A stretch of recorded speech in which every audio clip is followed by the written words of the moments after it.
khutbah barusan, kata kuncinya adalah kita harus benar-benar menjaga diri kita agar senantiasa terbebas atau terhindar dari kesalahan.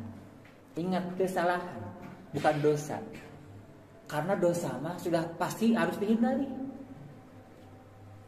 Karena di lapangan yang salah belum tentu dosa, tapi yang dosa pasti salah. Apa contohnya? Orang tidak sholat, salah dosa. Dosa.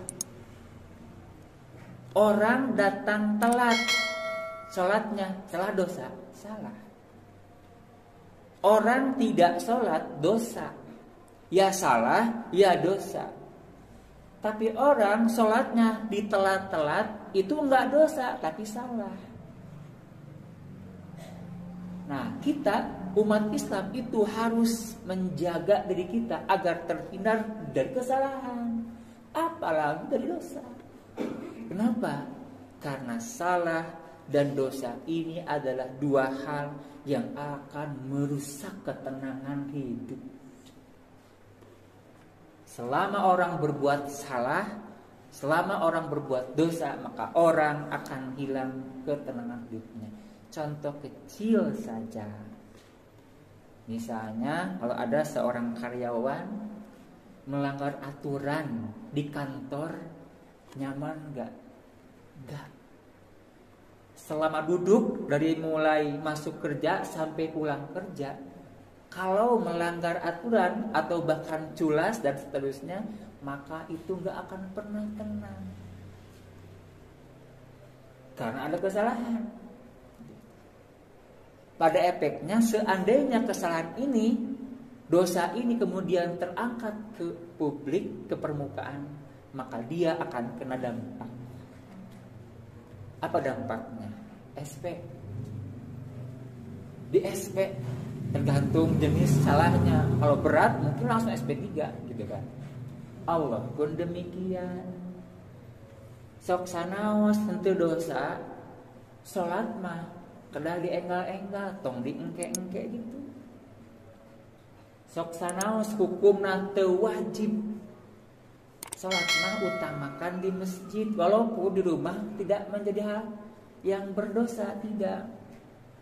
Ya, ini hukum ya, kata fikih, laki-laki tidak berdosa salat di rumah, tidak mengapa.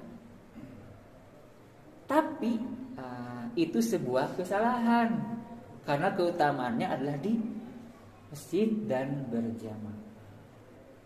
Kalau kesalahan ini terus diulang-ulang terus, lama-lama Allah pun akan benci. Ya.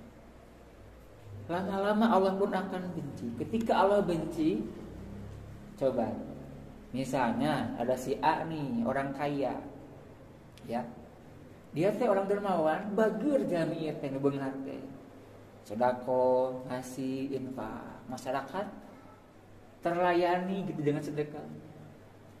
Tiba-tiba ada seseorang yang selalu berbuat salah, henteu ngambek mah, henteu nyarekan mah, dah henteu fundamental, henteu patah salahna, diantepkeun ku ieu.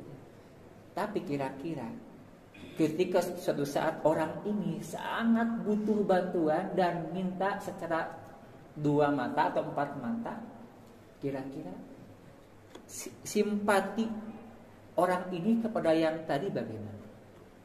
Saya kira akan sangat kecil dan rendah, tidak akan besar.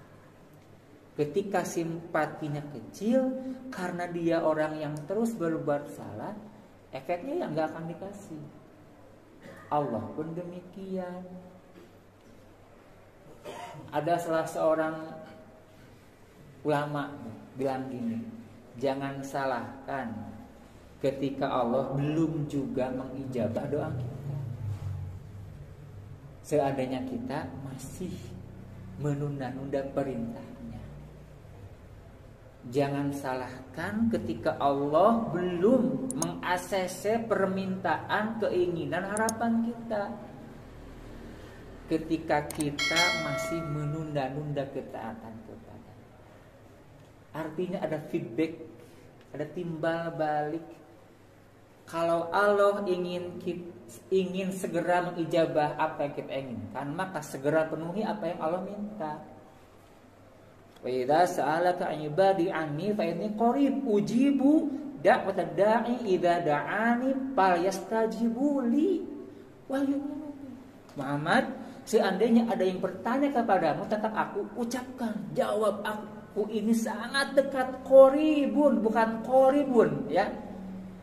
Dalam bahasa Arab ada dua diksi, ada qaribun, ada qaribun. Kalau qaribun akrab, kerabat, karib, dekat.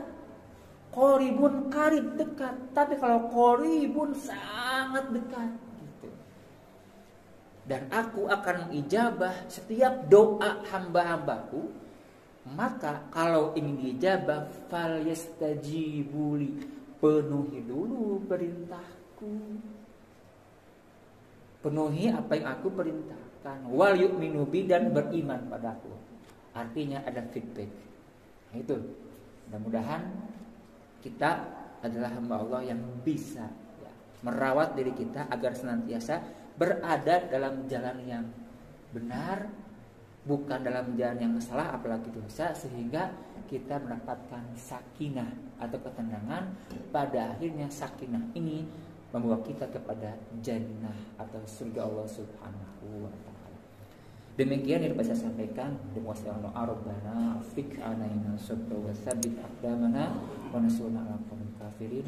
Rabbana atina fid dunya hasanah wa fil akhirati hasanah wa qina adzabannar. Wassalamu alaikum warahmatullahi wabarakatuh.